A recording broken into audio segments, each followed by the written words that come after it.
Oke ya. Assalamualaikum warahmatullahi wabarakatuh.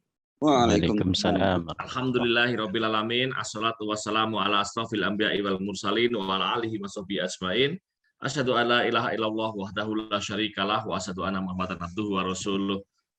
Bapak Ibu sekalian yang kami hormati, para jamaah kajian Islam, ilmu pengetahuan dan peradaban Ikatan Pendidikan Muslim Daerah Sleman. Alhamdulillah bahwa pada kesempatan hari ini kita masih diberikan kesempatan, diberikan kekuatan oleh Allah Subhanahu wa taala untuk bersama-sama menghadapi forum kajian ini, dan mudah-mudahan nanti kita juga bisa bersama-sama mendapatkan ilmu yang hari ini akan disampaikan oleh pembicara kita yang istimewa, Bapak Dr. Fuad Kadafianto, Ustadz Dokter gitu ya, Fuad Kadafianto,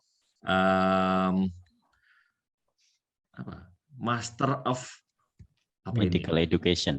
Medical Education ya. Yeah. Nah, Bapak Ibu sekalian, topik kita hari ini juga istimewa gitu ya, terutama karena Ustadz kita harus menyampaikan pembahasan tentang tantangan dan dilema pendidikan dokter kepada orang yang tidak belajar tentang kedokteran gitu ya. Jadi bagaimana kemudian menyampaikan topik ini kepada masyarakat secara lebih luas gitu ya, yang tidak semuanya memahami tentang kedokteran. Tapi saya kira itu juga sangat penting gitu, dan bisa menjadi pelajaran kita semua, terutama di sini juga saya sendiri sebenarnya juga bergerak di bidang kedokteran, bidang pendidikan hanya bidangnya lain gitu ya. Nah, mungkin ada cross pembelajaran yang bisa kita lakukan nanti. Monggo kita mulai langsung saja, Ustadz Fuad. Insya Allah monggo sekitar 40 menit nanti kita lanjutkan dengan diskusi, dan kita nanti akan akhiri kajian ini kira-kira jam 6.30-an. Oke, monggo. Oke. Bismillahirrahmanirrahim. Assalamualaikum warahmatullahi wabarakatuh. Alhamdulillah wa syukrulillah, salatu wassalamu ala rasulillah, la haula wa la quwata illa billah, amma ba'd. Rabbi shrah li sadri wa yassir li amri wahlul 'uqdatam min lisani yafqahu qawli. Mas Akbar, Bapak Ibu sekalian, mohon izin ini. Betul yang apa yang disampaikan oleh Mas Akbar tadi, bahwa apa yang topik akan saya sampaikan pagi hari ini itu berat dalam konteks memberikan gambaran proses pendidikan dokter, tantangan dan dilemanya. Kalau sebagai seorang dokter mungkin sudah pada tahu nih, masalahnya itu ada di mana, tetapi juga nggak ngerti solusinya mau gimana, karena kita semua sudah terjebak dalam siklus rutinitas yang seperti ini aja. Nah, Bapak Ibu, saya izin share screen. Masih di disable, Mas Akbar?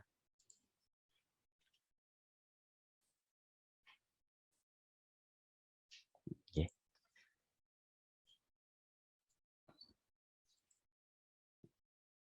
Iya.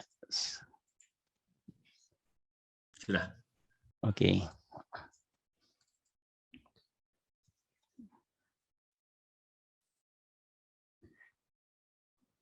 Oke. Judul pagi ini adalah tantangan dan dilema pendidikan dokter. Nanti di akhir akan kita lihat terutama tantangan dalam konteks pendidikan dokter Muslim, ya. Karena kita ada di Ikatan Cendekiawan Muslim Indonesia, jadi akan saya sangkutkan nanti di akhir, akan secara spesifik tantangan sebagai seorang dokter pendidikan dokter Muslimnya. Nah, ini seperti yang pembukanya adalah seperti ini, Bapak Ibu sekalian. Jadi dalam kacamata pasien atau dalam kacamata masyarakat pada umumnya, itu pelayanan kedokteran di Indonesia itu kan ya kita dengarlah begitu, atau bahkan kadang-kadang kita sendiri sudah merasakannya. Kalau ketemu dokter atau mendapatkan pelayanan kedokteran itu kurang lebih problemnya ya seperti ini. Sulit ditemui dokternya, kalau nunggu lama begitu ya, berjam-jam. Begitu sudah datang dokternya, ada yang ramah, tapi banyak juga yang tidak ramah. Problem komunikatif ya, problem komunikasi, dokternya kurang berkomunikasi dengan baik, dengan lengkap, karena cepat sekali. Ya, problem unprofessional conduct itu juga sesekali kita temui begitu ya, sehingga banyak juga yang komplain. Kadang-kadang komplainnya dibawa sampai ke media sosial. mahal. Nah, ini menjadi kata kunci utama sekarang, mahal, tetapi di era BPJS bergeser tidak lagi ke problem mahalnya, tetapi lebih pada problem kualitas prosedur, ya, kualitas pelayanan prosedur. Kemudian ada problem promosi, ada dokter-dokter yang melakukan promosi yang secara etis layak atau tidak layak. Dan akhir-akhir ini menjadi semakin banyak problem, yaitu dokter yang hobi posting di media sosial, ya. Seperti kasus yang terakhir itu, kalau Bapak Ibu masih mengikuti, kan ada seorang dokter obstetri gitu ya, obsgin ya, yang posting proses dia menangani pasien di media sosialnya, yang kemudian akhirnya minta maaf gitu ya. Nah, di ini dan problem-problem lain mungkin Bapak Ibu secara personal merasakan dari kacamata pasien. Ya. Tetapi di sisi lain sebenarnya profesi dokter itu banyak sekali aturan yang menaunginya. Misalkan secara saya akan memberikan contoh kecil saja, misalkan Bapak Ibu belum tahu tentang aturan ini, jadi dokter itu dilarang promosi tempat prakteknya. Kalau Bapak Ibu lihat, praktek dokter itu mesti pelangnya ukurannya kecil, warnanya tidak menarik, hitam putih gitu ya, di mana-mana. Karena memang aturannya seperti itu. Itu ada aturannya. Jadi tidak boleh dokter itu mempromosikan, dokter ya, mempromosikan prakteknya. Tapi kemudian banyak sekarang kan kita temui bahwa dokter sekarang berpromosi dalam berbagai bentuk. Nah, padahal diatur itu bahwa dokter itu tidak boleh berpromosi, apalagi mempromosikan suatu produk kesehatan. Sebenarnya aturannya seperti itu. Nah, itu contoh kecil. Jadi tentang pelang praktek saja diatur gitu ya. Menurut mungkin nggak ada ya di profesi yang lain. Saya belum tahu ya, tapi sepertinya saya belum pernah tahu bahwa ada aturan tentang promosi semacam ini. Kalau yang lain kan malah jor-joran promosi gitu ya. Nah, ini kalau kita lihat problem kesehatan lah gitu Bapak Ibu. Ini saya ambil dari SKN 2012. Ini kan problem kesehatan saat ini itu masalah mendasarnya banyak ketidakpastian hukum, perilaku masyarakat yang relatifly masih buruk ya terkait kesehatan, lingkungan yang buruk, rawan pangan gizi, akses pelayanan publik yang buruk, sumber daya kesehatan terbatas. Nah, ini sebenarnya inti permasalahan, tetapi mau diselesaikan dengan sistem pendidikan yang sekarang. Intinya begitu. Ketemu nggak nanti problem ini, terselesaikan atau tidak? Akses pelayanan publik, sumber daya kesehatan terbatas, merubah perilaku masyarakat, nanti ketemu nggak dengan kira-kira proses pendidikan kedokteran yang saat ini kita terapkan. Nah, ini data-data lagi. Kondisi pendidikan dokter di Indonesia ini, Mas Akbar. FK di Indonesia itu pada titik ini sekarang sudah 93 FK. Saya cek di Lambetekes itu tadi malam itu yang terakreditasi ada 85. Sisanya berarti FK-FK yang baru berdiri. Beberapa tahun lalu itu ada apa istilahnya ya? Moratorium ya, supaya FK itu jangan dibuka lagi. Kenapa moratorium itu muncul? Ya karena problem pada kualitas pendidikan, kualitas penyelenggaraan pendidikan kedokteran. Itu yang menjadi masalah. Sehingga kualitas lulusan itu ada banyak yang bermasalah gitu ya. Adalah masalahnya gitu. Sehingga ada kesepakatan moratorium dulu supaya kualitas diperbaiki dulu yang ada, baru kemudian menciptakan membuka FK yang baru. Tetapi permasalahan belum selesai, keran pembukaan FK itu tahu-tahu dibuka. Ya, karena ini mungkin banyak unsur kepentingan. Kalau ini Pak Dekan mestinya tahu, Mas Akbar, FK itu ya kita harus jujur, kan sumber. Ini gula banget ini kan gitu. Kenapa ya? Karena pendaftarnya pasti banyak. Peminatnya itu banyak. 1:30 ya rata-rata rasionya 15:30 gitu kalau di FKUI kalau saya tidak salah 1:30 rasionya. Kan tidak ada sepertinya ya di prodi yang lain, Mas Akbar, prodinya peminatnya sampai 1:30.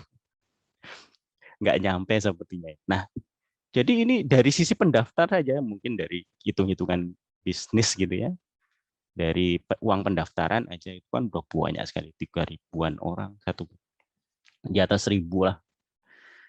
Sehingga desakan untuk membuka FK baru itu banyak sekali. Ya, baik itu dari yayasan pendidikan swasta maupun dari pemerintah daerah. Dengan berbagai motivasi. Misalkan kalau dari pemerintah daerah itu inginnya misalkan dari provinsi yang jauh dari Jawa, gitu. Ingin buka FK. Harapannya apa? Supaya nanti dokter-dokter di daerah tersebut tuh banyak gitu ya. Kenapa kok seperti itu? Karena problem kedua itu adalah pemerataan. Kalau kita lihat jumlah dokter itu kan sebenarnya sudah cukup banyak. 156.000 yang terregistrasi, ini data dari Kolegium Kedokteran Indonesia. Walaupun rasionya itu 1:30, kalau saya tidak salah, idealnya kan 1:15 begitu. Tetapi problemnya bukan pada jumlah sebenarnya di Indonesia, itu problemnya pada pemerataan. Kenapa pemerataan? Karena dokter-dokter itu kalau sudah lulus pasti pinginnya berkumpul di kota-kota besar. Jogja, kalau kita lihat di Jogja, Jakarta, Bandung, ya, Jawa Timur, di Surabaya, begitu setiap berapa ratus meter kita bisa menemukan tempat praktek dokter. Banyak sekali. Tetapi kalau kita pergi ke daerah, ke desa-desa, ya, kabupaten-kabupaten yang kecil, begitu, nah, sulit kita menemukan dokter. Jadi problem utama sebenarnya adalah pemerataan. Sehingga asumsi itu menjadi bagian dari latar belakang banyak daerah-daerah mengajukan untuk mendirikan FK. Tapi kemudian kalau kita lihat, misalkan FK di ujung Indonesia ini mendirikan Fakultas Kedokteran. Ternyata pendaftarnya bukan dari daerah tersebut, dari seluruh Indonesia. Bisa orang Jogja, karena nggak keterima di 5 fakultas kedokteran di Jogja, ya daftar di mana yang mungkin, di Kalimantan, di Sumatera, di ujung-ujung sana. Keterima, kalau sudah lulus ya kembali lagi ke Jogja. Ya begitu ternyata problemnya. Nah, ini problem yang berikutnya adalah problem kompetensi. Ini mohon maaf, ini tadi malam saya ambil datanya, tetapi sepertinya datanya masih ada yang kurang valid, ya, terutama di bulan Agustus dan November. Sepertinya datanya bukan seperti ini. Tapi Bapak Ibu bisa lihat, inilah profil lulusan uji kompetensi di Indonesia. Jadi dokter di Indonesia itu ada uji kompetensinya, Mas Akbar. Jadi saya nggak tahu di profesi yang lain apakah ada uji kompetensi. Kalau mereka mau praktek, itu harus diuji dulu, ada uji kompetensinya. Kalau nggak lulus uji kompetensi, maka tidak bisa praktek. Ekonom ada uji kompetensinya nggak, Mas Akbar? Ekonom tidak, akuntan ada. Akuntan ada ya. Nah, tapi kalau nggak lulus uji kompetensi, masih bisa praktek? Nggak bisa, dia tidak Nggak punya bisa untuk status. akuntan. Oh ya, tapi profesi yang lain dia bisa ya. Artinya pekerjaan selain akuntan bisa. Nah, itu contoh di Indonesia itu ada di pendidikan dokter ada uji kompetensi. Dan uji kompetensi itu single shoot, artinya hanya satu uji kompetensi yang dilakukan di ujung atau di akhir proses pendidikan yang panjang. Nanti akan ada skemanya saya jelaskan di belakang. Tapi profilnya beginilah kurang lebih. Ketidaklulusan itu ya di angka sekitar hampir 1.000-an. Jadi setiap periode uji kompetensi itu ya kurang lebih sekitar 1.000 orang yang nggak lulus. Nah, 1.000 orang ini kan anak manusia. Problemnya begitu. Kalau nggak lulus mau ngapain mereka? Kenapa kok saya bilang begitu? Karena begini faktanya. Proses pendidikan di Indonesia itu. Proses pendidikan dokter di Indonesia itu kurikulumnya adalah kurikulum berbasis kompetensi. Jadi ada sekian banyak kompetensi yang dijadikan standar yang harus dicapai dalam proses pendidikan. Jadi ada standar kompetensi dokter Indonesia yang sekarang berubah menjadi nama SNPDI, dulu SKDI. Sekian banyak harus dicapai oleh dokter. Jadi sudah ada ini. Oh, dokter tuh harus punya standar kompetensi tentang A, B, C, D, ratusan, ribuan kompetensi yang harus dicapai. Kompetensi itu harus dicapai dalam proses pendidikan menggunakan metode pembelajaran yang sebagian besar ya, boleh saya katakan saat ini di Fakultas Kedokteran di Indonesia itu menggunakan metode problem based learning. Apa itu problem based learning? Ya, metode yang mudahnya adalah student center learning. Jadi mahasiswa akan di-trigger dengan satu kasus atau sekian banyak kasus, sekelompok kasus begitu atau skenario. Kemudian mereka diminta untuk berdiskusi memecahkan masalah tersebut. Jadi modelnya tidak konvensional kuliah seperti sebagian besar prodi yang lain. Kalau sebagian besar prodi yang lain kan mungkin utamanya adalah teacher center ya. Ada dosen ngajar mata kuliah tertentu sekian dalam satu semester, berapa kali, 14 kali tatap muka, membawakan satu topik, mahasiswanya mendengarkan, ada tugas dan sebagainya. Tapi kalau di Fakultas Kedokteran tidak. Basisnya problem based learning itu adalah blok. Mungkin ada Bapak Ibu yang tahu. Jadi blok, misalkan saya gambarkan adalah blok reproduksi. Ada satu blok namanya blok reproduksi. Blok reproduksi itu akan didekati oleh berbagai disiplin ilmu. Misalkan dia akan didekati oleh disiplin ilmu anatomi, ya, fisiologi, fungsi tubuh, kemudian pendekatan patomekanisme, pendekatan dari obstetrinya sendiri, kemudian dari pendekatan misalkan ilmu yang terkait apa misalkan patologi klinik ya. Dari berbagai macam disiplin ilmu didekati untuk memecahkan problem misalkan ibu bersalin.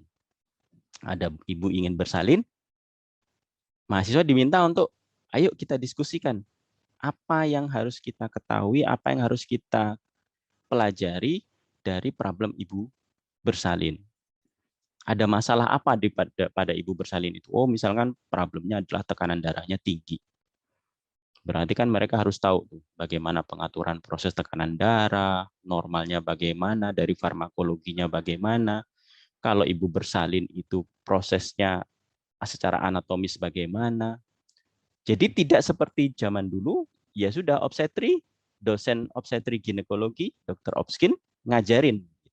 Kita dengarkan kuliah. Kalau sekarang tidak, topik itu didekati dari berbagai disiplin ilmu, silakan mahasiswa berdiskusi, mencari referensi, sumber bukti-bukti ilmiah, kemudian mereka diskusi. Biasanya dalam satu skenario itu diselesaikan dalam waktu kurang lebih sekitar 1 pekan. Bisa 2 atau 3 kali dari berbagai disiplin ilmu itu didiskusikan. Nah, model diskusi seperti itu pasti membutuhkan banyak prasyarat. Bapak Ibu bisa bayangkan, prasyarat utamanya adalah tidak mungkin dia kelas besar. Pasti small class, kelas kecil. Kalau diskusi kelas besar kan pasti tidak fokus dan banyak yang tidak terlibat. Tapi di sini desainnya kelas kecil. Kelas kecil itu satu kelas sekitar 10 orang. Nah, 10 orang butuh satu dosen.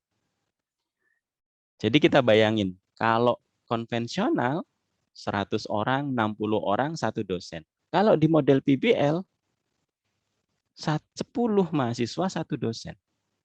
Berarti kita bisa bayangkan sumber daya yang dibutuhkan. Mulai dari ruangan, berarti harus punya banyak ruangan. Kalau mahasiswanya 200 saja, berarti kalau 10 orang kita butuh 20 ruangan dalam satu waktu. Butuh 20 dosen dalam satu waktu. Yang itu beda sekali kalau konvensional. Sehingga pasti kita akan berpikir sumber daya. Ini mahasiswa diminta untuk mencari sumber referensi sendiri. Berarti kita harus bisa berikan akses untuk jurnal, sumber pembelajaran, mereka bisa akses. Belum lagi fasilitas dalam ruangan diskusi tadi. Nah, intinya begini Bapak Ibu, model problem based learning ini mengharuskan sumber daya yang banyak. Nah, sumber daya ini berdampak pada pasti pembiayaan. Pembiayaannya pasti membengkak besar. Ya, tadi ya, misalkan tadi yang sederhana adalah dosen yang paling mudah untuk kita bayangkan. Biasanya hanya butuh satu dosen, ini butuh sekian belas, sekian puluh dosen dalam satu waktu untuk proses mengajarnya berkali-kali. Nah, tapi kenapa mungkin kok PBL yang dipilih? Nah, karena begini Bapak Ibu, dunia kan sudah bergeser. Sumber informasi di kedokteran itu update-nya cepat sekali. Kemudian teori-teori pendidikan sudah banyak yang membahas bahwa active learning itu jauh lebih powerful dibandingkan passive learning. Kemudian culture mahasiswa kita sudah mulai bergeser. Ya, mahasiswa diminta untuk datang, duduk, mendengarkan sekian banyak materi. Kalau Bapak Ibu bayangkan, kalau ini bentuknya kuliah, berarti kuliahnya padat sekali dan banyak sekali. Jadi mahasiswa pasif mendengarkan itu, retensi keilmuannya rendah. Sedangkan kalau mereka berdiskusi, nyari referensi sendiri, baca sendiri, kemudian berdiskusi, active learning, begini retensi keilmuannya relatif lebih baik secara teori kependidikan. Nah, sehingga PBL memang dirasa adalah model yang tepat dalam era sekarang, culture pendidikan sekarang atau culture mahasiswa sekarang. Sehingga kenapa dia tetap dipilih? Metode konvensional mungkin sudah sangat banyak, mungkin tinggal 1-2 saja ya fakultas kedokteran yang masih menerapkan model selain PBL. Nah, sekarang kita lihat perjalanan studinya. Bapak Ibu bisa bayangkan. Oh, mohon maaf ini salah ya. Mahasiswa S1 itu sarjana kedokteran ini adalah tahap pertama proses pendidikan kedokteran. Ini 7 atau 8 semester ya, harusnya 7 atau 8 semester. Maaf, kan sekitar 4 tahun.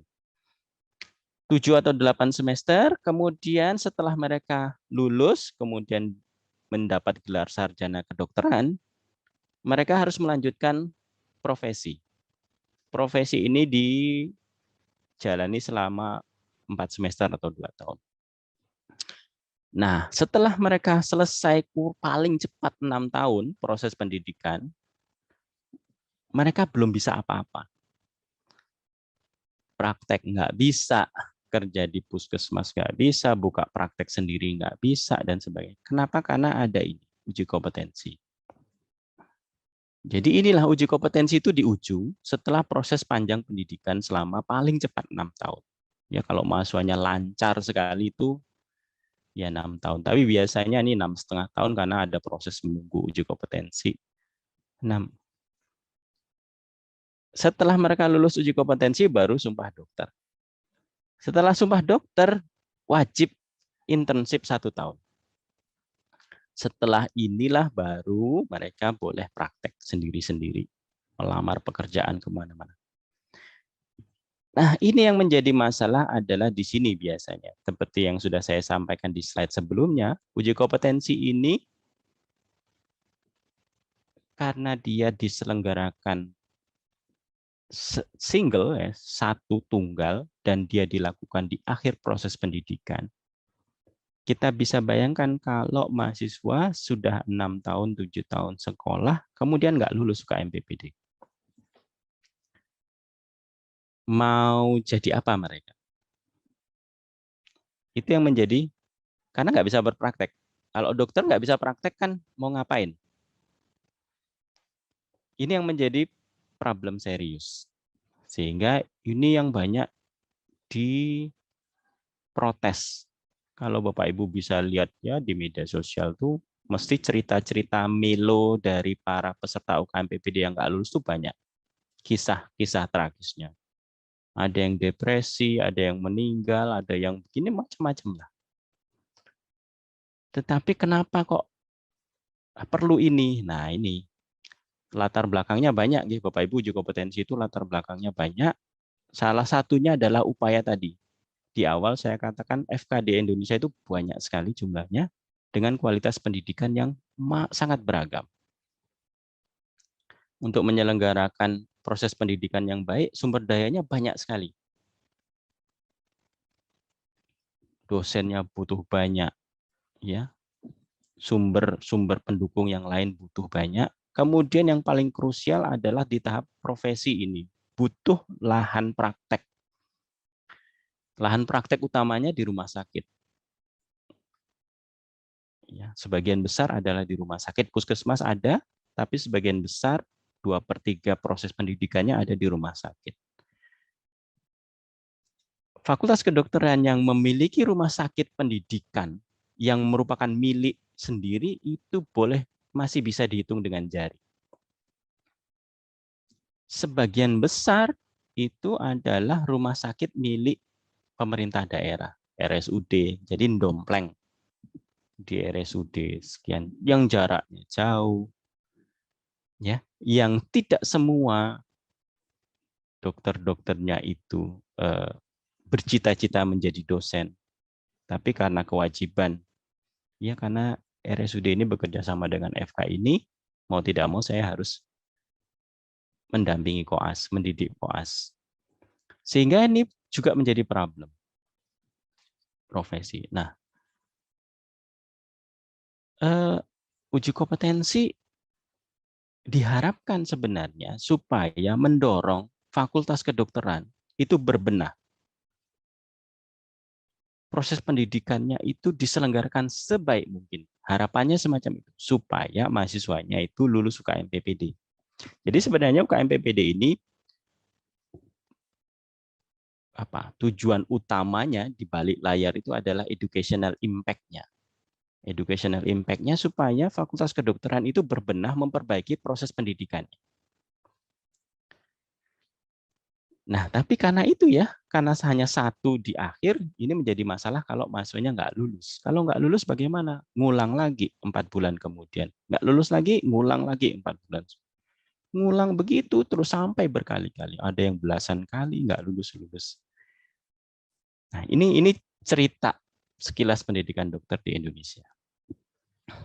Nah, ini tantangannya dengan cerita proses pendidikan semacam itu. Tadi saya sebutkan ada revolusi industri yang sekarang tidak hanya mahasiswa, tapi pasien sekarang kan sudah lebih cerdas ya Bapak Ibu. Kalau Bapak Ibu mungkin juga termasuk yang begitu, kalau mau periksa ke dokter kan biasanya googling dulu, searching dulu kira-kira sakit saya itu gimana. Sehingga tidak berbeda zaman dulu. Kalau pasien zaman dulu ya sudah percaya 100% dengan dokter. Kalau sekarang enggak, dok saya kalau baca saya begini, ini gimana? Nah, sehingga menghadapi perubahan ini mau tidak mau proses pendidikan juga dirubah. Salah satunya adalah tadi ya, aspek komunikasi. Misalkan kita contohkan adalah aspek komunikasi, kan dokter diharapkan mampu berkomunikasi dengan baik, mampu berargumentasi dengan baik kepada pasien, karena pasien sekarang sudah punya atau mudah mengakses pengetahuan. Nah, sehingga di PBL itu ada dilatih, salah satunya adalah komunikasi ya, karena dia terbiasa berdiskusi, bertukar pendapat, begitu.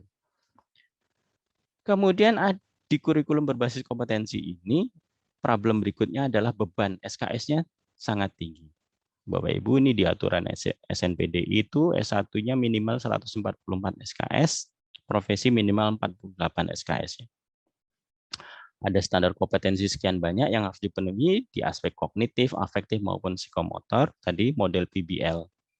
Nah, model PBL ini prinsipnya ada konstruktif, self-direct, kolaboratif, kontekstual. Ini yang memang menyesuaikan dengan kondisi perubahan culture di dunia ini ya. Nah, memang ada tantangan seperti saya sudah jelaskan di awal, keuntungan, kerugian dari PBL. Student center, macam-macam integrasi motif dan deep learning. Tetapi tadi, human resources itu butuh sekali, other resources itu banyak sekali. Ini adalah disadvantages-nya yang punya dampak besar. Sehingga proses pendidikan itu berbiaya mahal untuk kedokteran. Nah, sekarang kita lihat nih problem bagaimana dilema pendidikan dokter Muslim.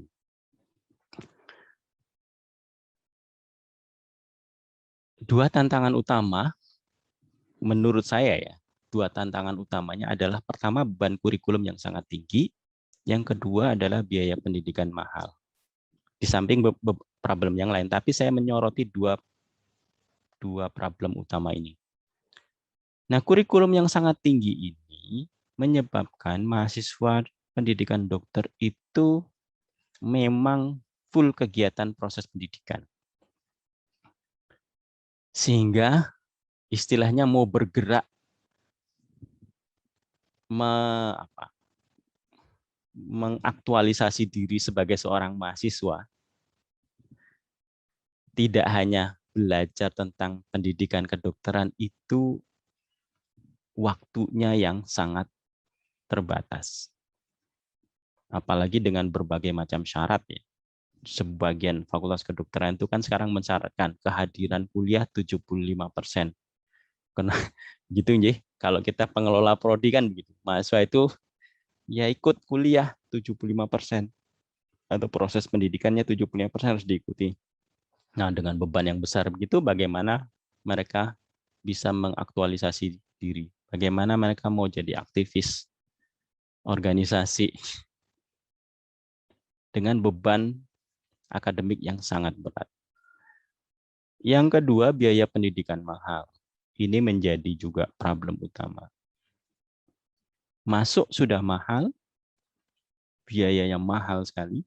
Zaman saya sekolah, Mas Akbar, biaya sekolah saya sampai saya selesai, biaya sekolah formal ya, bukan di biaya makan dan sebagainya, hanya masuk biaya SPP, praktikum dan sebagainya itu saya pernah mengkalkulasi 25 juta, saya sudah jadi dokter.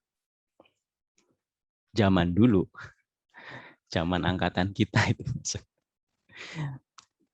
Memang dulu rupiah ya lagi gonjang-ganjing ya. Tetapi sekarang enggak bisa. Pasti ratusan juta biayanya. Bahkan mungkin bisa sampai miliar. Kalau kita hitung selama proses pendidikan. Apalagi di kota-kota besar. Nah, apa yang kita harapkan mahasiswa kalau masuknya saja biayanya sudah sangat besar. Apa yang kita bayangkan? Apakah mereka mau bekerja di pelosok sana, bersusah-susah hidupnya dengan tantangan yang luar biasa, atau mereka pasti akan memilih ya udah di kota besar aja, atau melihat ya sudah kalau begitu langsung sekolah spesialis saja. Itu problem yang terdampak dari biaya pendidikan yang mahal. Bisa nggak kemudian beasiswa? Ya bisa, cuman proporsinya menurut saya masih sangat kecil.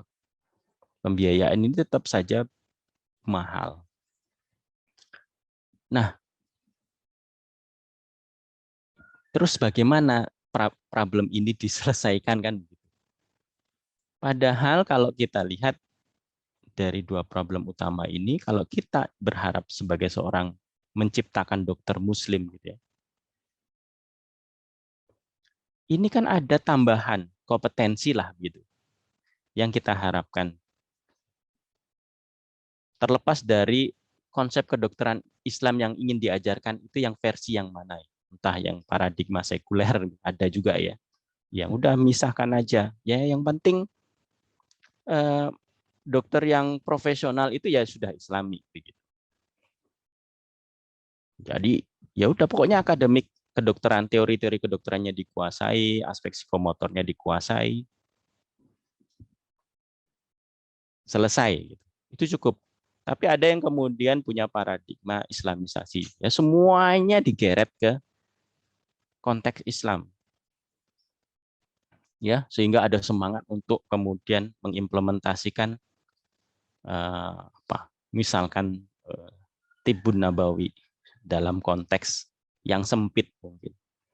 Atau ada yang kemudian integratif. Ya ini yang paling major sekarang ya, integratif. Jadi memadukan antara kedokteran dalam tanda kutip barat ya, teori-teori kedokteran barat, kemudian didekatkan dengan pendekatan-pendekatan Islam. Jadi saling melengkapi. Nah, tentu saja model-model pendidikan seperti ini yang mengharapkan ada kompetensi keislaman tambah, itu pasti akan menambah beban kurikulum mahasiswa. Model apapun ya, terutama yang Islami atau integratif, yang paradigma sekuler mungkin nggak ada tambahan. Karena ya sudah yang dipelajari adalah konten kedokteran murni. Tapi kalau kita yang Islamisasi atau integratif, pasti akan menambah beban. Apalagi sekarang banyak semangat, misalkan lulus dokter, punya kompetensi tambahan, misalkan hafal juz 30.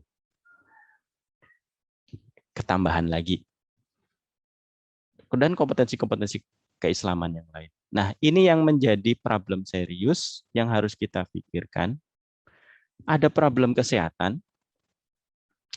Problem kesehatan itu belum terpecahkan sampai sekarang, tetapi proses pendidikan yang kita jalankan sekarang seperti ini. Tadi problem kesehatan itu kan ada perilaku buruk masyarakat tentang kesehatan, kondisi lingkungan yang masih tidak sehat. Kira-kira menurut Bapak Ibu, dengan tuntutan akademik yang luar biasa, proses pendidikan yang panjang, uji kompetensi, kira-kira sempat nggak mahasiswa pendidikan kedokteran itu mikir ke sana? Oke, saya akan mencoba memperbaiki perilaku masyarakat. Kalau mereka mau memperbaiki perilaku masyarakat, kan berarti dokter tuh harus banyak ke masyarakat. Pendekatannya bukan hanya problem individu penyakit, tetapi dia harus ke masyarakat. Bergaul dengan masyarakat, merubah paradigma masyarakat. Tapi proses pendidikan kita seperti ini. Apalagi merubah perilaku-perilaku kesehatan yang Islam. Ya. Sempat enggak kira-kira? Nah, itulah problem besarnya. Jadi dilemanya, tuntutan akademiknya seperti itu, pembiayaannya seperti ini, tapi outcome yang kita inginkan adalah dokter yang luar biasa. Profesional dari sisi keilmuan, ketambahan dari aspek keagamaan.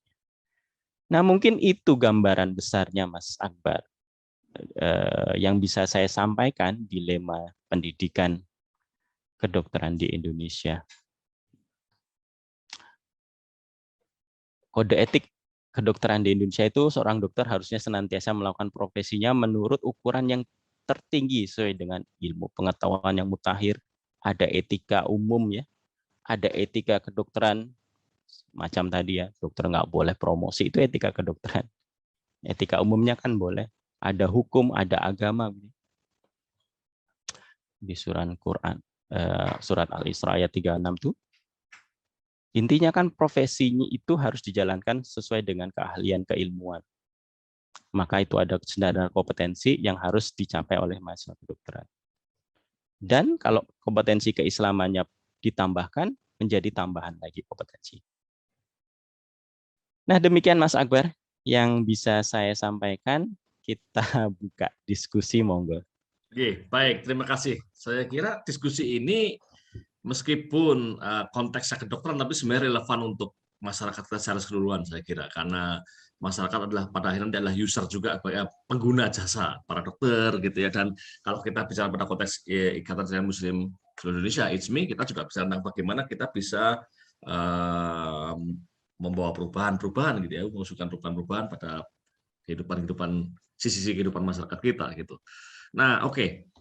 baik Bapak Ibu sekalian, saya akan persilakan jika ada yang ingin mungkin berbagi pendapat, mungkin bertanya, mungkin juga curhat gitu ya. Kami persilakan Bapak Ibu sekalian. Ada? Silakan. Saya kira sangat menarik gitu ya. Saya yang bukan dokter saja jadi ini nih benar-benar tune in gitu ya. Oke, ada Bapak Ibu sekalian? Jadi kalau saya lihat aja ya, pendidikan kedokteran itu sudah mahal, gitu ya, mahal, risikonya tinggi. Kalau selesai nggak selesai, kalau misalnya berhenti di tengah jalan tuh nggak dapat apa-apa, gitu ya, Ya. gitu ya. Biaya mahal, risikonya tinggi, bebannya berat, udah gitu, terus nanti banyak syarat, begitu udah lulus tuh banyak aturan ini itu, gitu ya. Begitu salah dia langsung out gitu ya, gitu ya. Praktek, gitu, dan itu salah. Jadi berat sekali. Gitu. Monggo Pak Suhada ini sebenarnya sudah siap. Oh, J. Wah, non sewu. Assalamualaikum. Waalaikumsalam. J, alhamdulillah Dokter Fuad ini kita dapat materi yang luar biasa hari ini, masukan-masukannya dan challenging-nya. Jadi mungkin saya tidak akan bertanya langsung terkait dengan kedokteran gitu, tapi saya justru jadi gini, saya cukup tertarik dengan kupasan kaitannya dengan PBL, pendekatan PBL-nya. Nah, kebetulan saya di UNU Pak, Universitas Nahdlatul Ulama Jogja yang baru lahir kira-kira begitu ya. Baru lahir.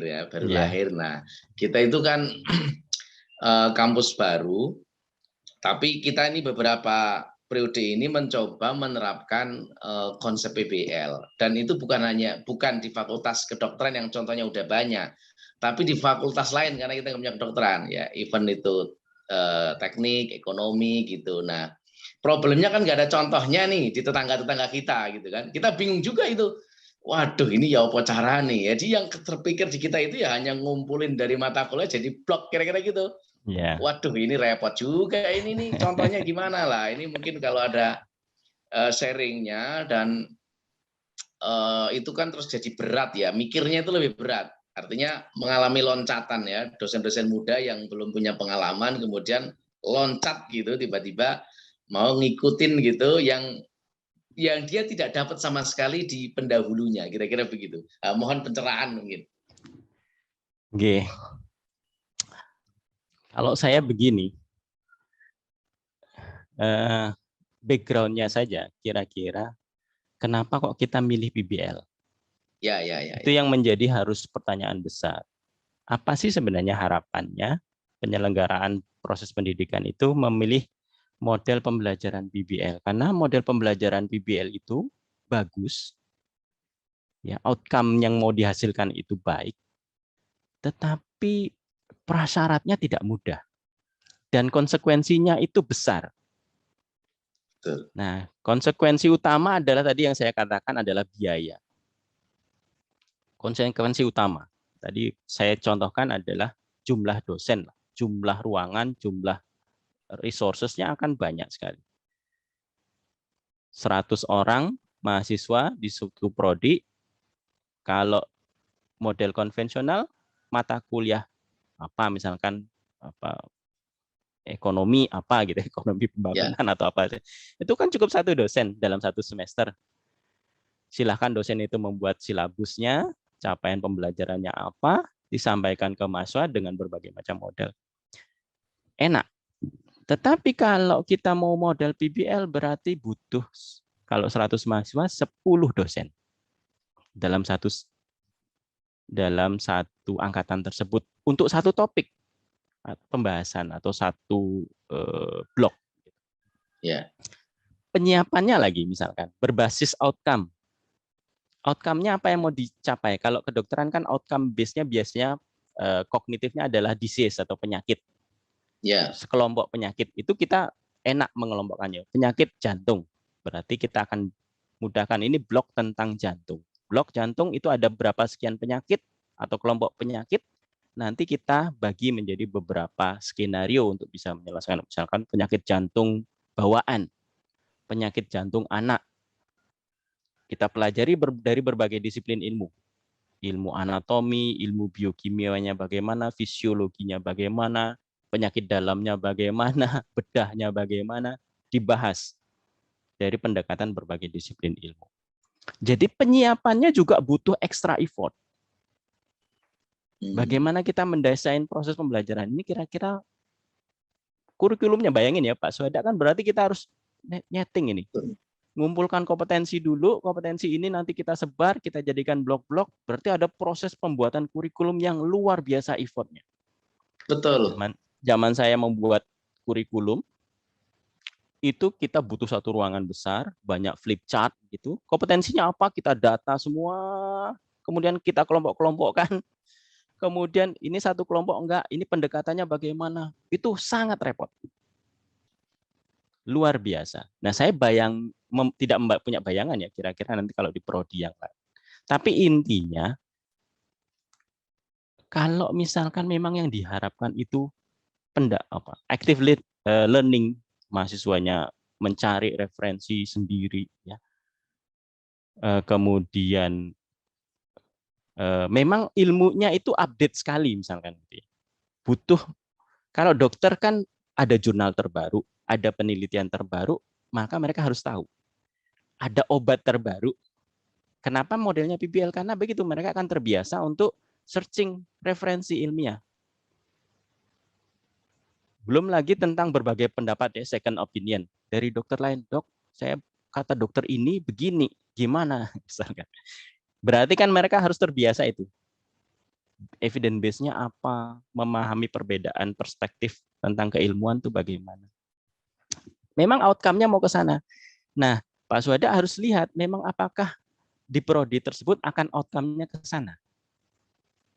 Kalau iya, PBL, bismillah kita jalankan, tapi dengan konsekuensi. Tapi kalau enggak, saya tidak sarankan. Artinya kita mendesain proses pendidikan tuh ya jangan, mohon maaf dalam tanda kutip, latah. Oh ini bagusnya ada model pendidikan. Kalau konvensional kan bukan tidaknya tidak baik, karena kita sebagian besar di sini atau boleh katakan semua kita adalah produk. Ini ada senior saya, Dr. Betty, itu semua melalui proses pendidikan konvensional kan, dan tidak ada masalah kan sebenarnya Pak Suhada ya. Iya. Kita kan semua produk konvensional, Mas Akbar, Pak Dekan tadi. Kita semua produk konvensional dan tidak ada masalah. Tetapi di dunia kedokteran ada kebutuhan, need yang lain tadi. Karena berhubungan langsung dengan manusia, oh ya bagaimana mereka terbiasa berkolaborasi, oh ya bagaimana mereka mengkontekskan. Jadi karena dokter itu kan tidak ngomong teori, tapi ngomong nanti ada pasien datang. Pasien datang itu dengan apa? Dengan keluhan kan Bapak Ibu. Pasien itu kan datang, dok saya demam. Demam itu banyak sekali problemnya. Itu mahasiswa harus terbiasa mikir. Tidak datang dengan, dok saya demam berdarah. Kalau demam berdarah kan tinggal masukkan aja, buka aja buku terapi demam berdarah, selesai. Tapi dokter itu menangani keluhan. Keluhan itu harus dipikirkan problemnya apa. Demam itu bisa karena orang dehidrasi, bisa karena orang infeksi, bisa orang kena tumor demam. Infeksi bisa infeksi banyak sekali. Jadi memang harus terbiasa berpikir clinical reasoning. Sehingga karena itu model PBL kita pilih. Kan cocok begitu. Tapi kalau prodi yang Pak Suhada mau create dengan PBL, lihat dulu outcome-nya apa. Sehingga cocok nggak PBL diterapkan. Kalau memang cocok sesuai dengan outcome yang diharapkan, ya bismillah kita lakukan. Tapi punya dampak pasti tadi Pak Suhada. Siap-siap tuh. Dampak utamanya adalah resources-nya besar. Iya, betul. Mungkin begitu komentar saya Pak Suhada. Nah, mungkin konfirmasi ya. Satu lagi apa? Kalau kita itu di engineering, kebetulan saya di FTI gitu. Kalau IT engineer itu kan sebenarnya saya nggak tahu apakah ini setara dengan dokter apa tidak ya. Tapi yang jelas kalau mereka bekerja ya mereka harus kolaboratif, itu pasti. Karena dia datang ke sebuah company, melihat problemnya apa, kemudian ada IT solution. Nah, IT solution itu biasanya melibatkan banyak hal. Ada orang bisnisnya, ada orang human resource-nya, ada orang finance, kemudian kita create solution-nya itu adalah basisnya dari need itu, kemudian ada gap di mana kemudian kita menggunakan pendekatan, dan pendekatannya pun teknologinya juga selalu update. Nah, tapi memang saya pikir itu sulit sekali ya. Ini luar biasa menurut saya karena belum ada contohnya. Jadi walaupun di dunia engineer kalau yang vokasi itu juga disarankan juga untuk beralih ke blok, tapi saya lihat ya teman-teman masih pada stuck juga, pada bingung di tempat-tempat lain itu untuk merumuskan itu. Nah, izin Pak Suhada, kalau saya boleh saran, jangan PBL.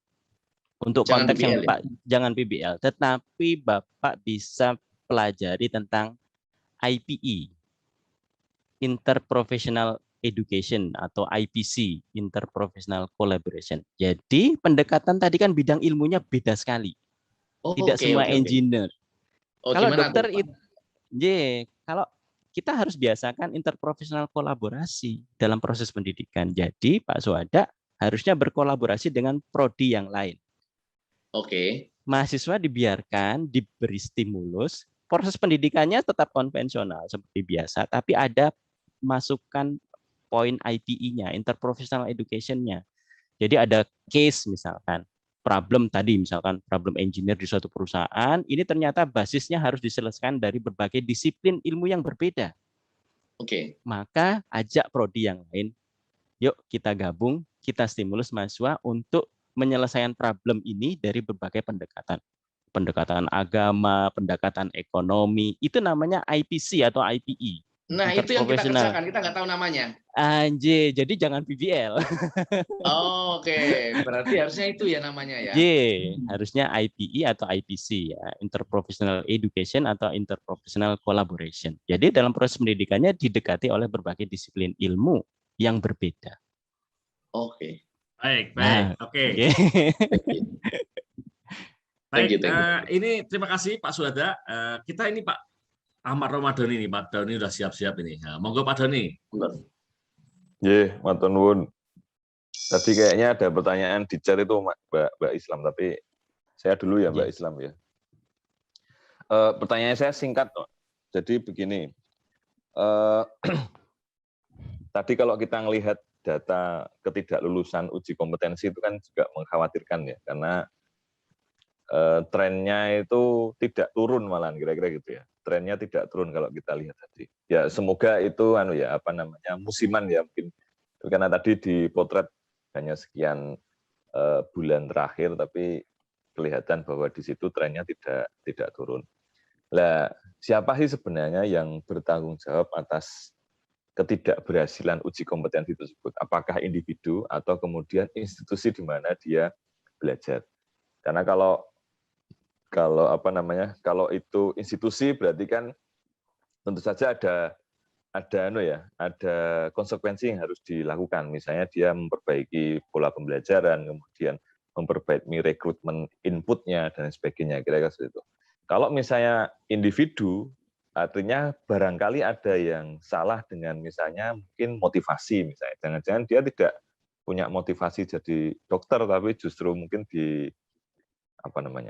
dipaksa dalam tanda kutip ya oleh lingkungan, oleh orang tua yang pengen anaknya jadi dokter dan lain sebagainya. Itu apakah sudah ada identifikasi terhadap problem-problem yang menyebabkan mereka tidak lulus? Karena kalau misalnya dibiarkan kan semakin besar kan juga bermasalah juga nanti pada akhirnya. Karena problem tadi sudah disampaikan ya sejak dulu problemnya ya pemerataan. Dokter-dokter nggak ada yang berada di pelosokan kira-kira gitu. Hanya berkumpul di kota-kota besar dan ya selamanya akan menjadi seperti itu kalau misalnya tidak ada perubahan dalam konteks sistemik ya kira-kira gitu. Matur nuwun. Analisis yang luar biasa nih dari Pak Ahmad Romadhoni. Kami menyadari itu biasanya, tapi situasi itu yang disadari itu kita nggak bisa gerak. Saya ambil contoh sederhana begini. Biaya masuk Fakultas Kedokteran itu besar, ratusan juta di awal. Biasanya biaya masuk itu di atas 200 ya, 100-an baru masuk. Seleksinya itu sudah tinggi biasanya. Karena tadi 1:30, kalau di kedokteran 1:15 itu sebenarnya seleksinya harusnya adalah mahasiswa-mahasiswa yang secara kognitif itu tidak ada masalah. Ini problem input, kualitas mahasiswa masuk. Tapi Bapak Ibu harus tahu ternyata karena peminat fakultas kedokteran itu banyak, fakultas kedokteran itu adalah prodi yang kalau ujian masuk paling banyak ditemukan joki. Nah, jokinya nggak murah, ratusan juta juga biayanya. Jadi waktu beberapa tahun yang lalu saya pernah tahu gitu ya dengan teman-teman diskusi, itu ada joki untuk masuk fakultas kedokteran itu teknologinya luar biasa. Jadi tim jokinya itu ada orang yang membawa semacam aki begitu ya untuk sumber penguat sinyal, menyebar sinyal begitu, jadi dimasukkan locker. Ada yang memang pakai kamera untuk bertugas untuk membaca soal.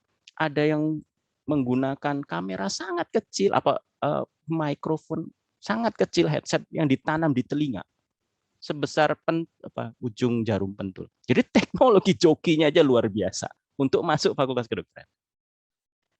Nah, masuknya udah berbiaya besar. Sekarang problem, kira-kira kita kalau sebagai pengelola pendidikan ini masuknya ratusan juta. 600 juta masuk ngasih sumbangan. Mahasiswa tersebut setelah 4 semester ternyata nggak bagus. Nggak bisa ngikuti karena banyak problem. Motivasi, kognisi karena masuk. Kira-kira kita mau DO nggak? Kira-kira tega nggak kita? Setelah 4 semester, mereka masuk udah 200-an juta nih, ngasih uang ke kita. Dalam tanda kutip ya, nggak ke dosen sih, tapi sebagai penyelenggara pendidikan kan kita harus, gimana ya caranya supaya dia selamat. Caranya didampingi, dikasih tahu, diajari. Kalau yang baik kan begitu, sejak awal sudah dimitigasi, ini mahasiswa ini motivannya masalah secara kognitif bermasalah, didampingi, gimana pun caranya supaya dia lolos DO 4 semester. Itu yang dilakukan biasanya sama prodi. Kecuali udah nggak bisa lagi, udah nggak bisa banget, mentok. Tapi itu biasanya 1-2 aja yang DO. Selebihnya kan kita gimana pun caranya supaya dia lolos DO 4 semester, nanti tertatih-tatih di DO masa studi, nanti problemnya ketemu uji kompetensi. Yang nggak bisa ditolongin nih. Kalau kompetensinya rendah, kan begitu. Kalau di internal dosen sendiri kan, pitu setengahnya kan banyak ya. Pitulungan setengah mokso, setengah hati itu. Ini anaknya Mas Akbar nih. Saya kenal baik. Misalkan. Ini bina lingkungan kan masih ada. Kok nggak gimana ya. Ya gimana lah caranya. Pokoknya kita kompetensinya kita ajari. Nah itu problemnya Pak. Jadi identifikasi itu sudah banyak dilakukan, tapi kemudian kita mau apa? Karena tadi problemnya sudah sistemik. Selain ada problem di mahasiswanya sendiri, institusinya juga bermasalah. Harusnya kan terscreening. Kalau dia objektif aja, hitam putih, kalau nggak qualified, DO. Tapi kan nggak bisa begitu. Kalau institusi swasta, banyak pertimbangan. Negeri aja sudah pedun nanti. Ya begitu. Banyak yang di DO akreditasinya jelek. Gimana sih nih? Kita itu kan mau screening, dia nggak layak, tapi akreditasi malah turun kalau banyak DO. Nah itu problem sistemik kita Pak. Jadi mau gimana solusinya saya juga angkat tangan. Gimana mau solusinya? Mau hitam putih nggak bisa sebabnya di pendidikan dokter itu. Mungkin begitu Pak. Baik, terima kasih. Nah ini biar kita bisa langsung kepindah pertanyaannya Bu Islamiyah Rahmani. Pertanyaan saya bacakan. Assalamualaikum Pak, karena konsentrasi saya tentang disabilitas. Ini pertanyaan saya tentang disabilitas. Apakah memang ada aturan baku bahwa yang menjadi dokter itu harus sehat secara fisik? Maka kuliah kedokteran bagi anak-anak disabilitas tidak bisa menjadi harapan mereka. Ya, maksudnya gitu. Iya. Nah tadi Bu, karena ini kompetensi base ya. Ada kompetensi baik kognitif, psikomotor, afektif. Biasanya disabilitas problem di psikomotor. Misalkan dokter kan wajib bisa nyuntik pasien, pasang infus, intervensi banyak sekali. Dia harus bisa membedakan mana darah, mana cairan tubuh yang lain. Sehingga biasanya itu screening pertama adalah buta warna. Kok sepertinya diskriminatif? Ya tidak, tapi karena kebutuhan kompetensi itu mensyaratkan itu.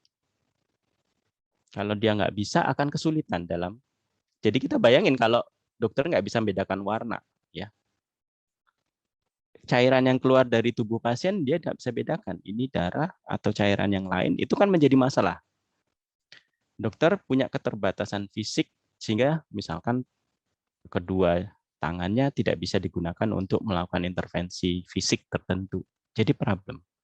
Jadi ada disabilitas yang memang tidak mungkin